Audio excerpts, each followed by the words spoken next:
নমস্কার বন্ধুরা, সবাই কেমন আছো?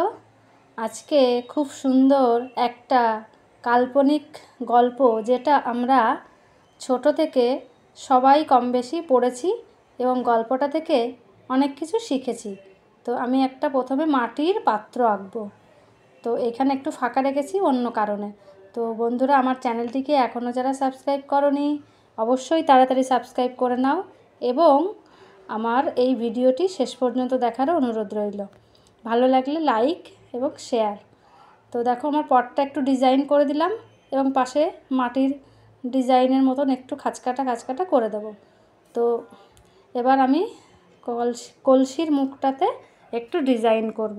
তারপরে তার পাশে একটু ঢেউ খেলানো একটু জমি এঁকে দিলাম। এবার পেছনে আঁকা বাঁকা ঢেউ খেলানোভাবে একটা সুন্দর সিনারি এঁকে দেবো। তারপরে একটা লম্বা উঁচু গাছ। তো গাছ আঁকা খুবই সোজা। দুটো সোজা দাগ দিয়ে উপর দিকে কতগুলো ছোট ছোট সমান্তরাল দাগ দিয়ে ফাঁকা ফাঁকা করে দিলেই একটা গাছ আঁকা হয়ে যায়। তো গাছটা আঁকা হয়ে গেছে। এবার আমি এখানেও আর একটা ছোট্ট একটা গাছ এঁকে দেবো।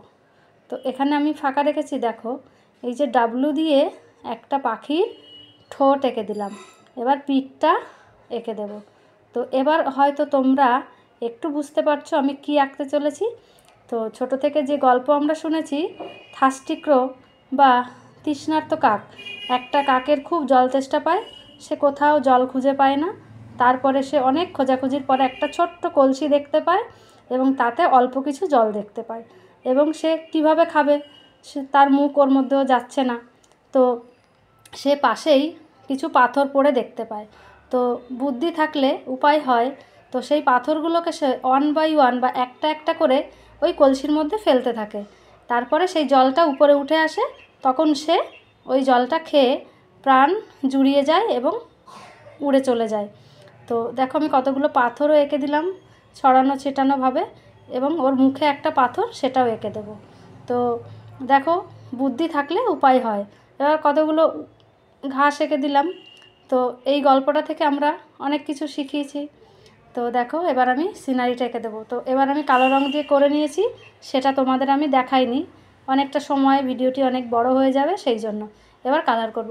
তো এরপর স্টেপ বাই স্টেপ, যেমন আকাশটা নীল করেছি, গাছটা প্রথমে গাঢ় সবুজ, তারপরে হালকা সবুজ দিয়ে পরপর যেমন কাল্পনিক দৃশ্যতে তোমাদের যেমন ভালো লাগে সেইভাবে কালার করবে। আমি একটা আইডিয়া দিয়ে দিলাম। তো এবার পাখিটা, কাকের রং তো কালো কালো ছাই রং হয়, সেরকমই একটা কালার করব। তো সিনারিটা আঁকা হয়ে গেল। এইখানটা একটু আস্তে আস্তে খুব মনোযোগ দিয়ে করবে, নাহলে একটার সঙ্গে একটা রং মিশে গেলে পাখির পাটা রয়েছে, ভালো লাগবে না দেখতে। তো ভিডিওটি শেষ পর্যন্ত দেখার জন্য অনুরোধ এবং কেমন লেগেছে অবশ্যই কমেন্ট করে জানাবে। তো এরকম আরও গল্পের মাধ্যমে যেসব আমরা পড়েছি সেই সব ছবি দেখতে হলে আমার চ্যানেলটিকে অবশ্যই সাবস্ক্রাইব করে নেবে। দেখো, কলসিটা আঁকাও হয়ে গেল। কলসিটা আমি ব্রাউন কালার করেছি, তোমরা অন্য রঙও করতে পারো। এবার যে বর্ডার বা ডিজাইন করেছিলাম লাল রঙ এবং ভিতরটাতে হলুদ রঙ করে দিলাম। এবার নিচটা যে করেছি পাথরগুলো ব্রাউন কালার করে দেবো। তারপরে ঘাস যেমন হয় সবুজ কালার করে দেবো। তো দেখো, আমার আঁকা হয়ে গেল। তো পাখির পিঠের উপরে ওই সাদাটা, ওটা আমি একটু মেঘ এঁকে দিয়েছি।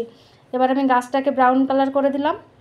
সবশেষে আমি পাখিটিকে কালার করব। তো কালো রঙ এবং এই যে ছাই যে ধূসর রঙ, এটা সব শেষে করতে হয় বলে আমি সব শেষে করেছি। তো পাখির পাটাও একটু কালো করে দেব এবং পাখির মুখের কাছে যে ঠোঁট, সেটাও কালো এবং পাথরটা ব্রাউন কালার করে দিলাম।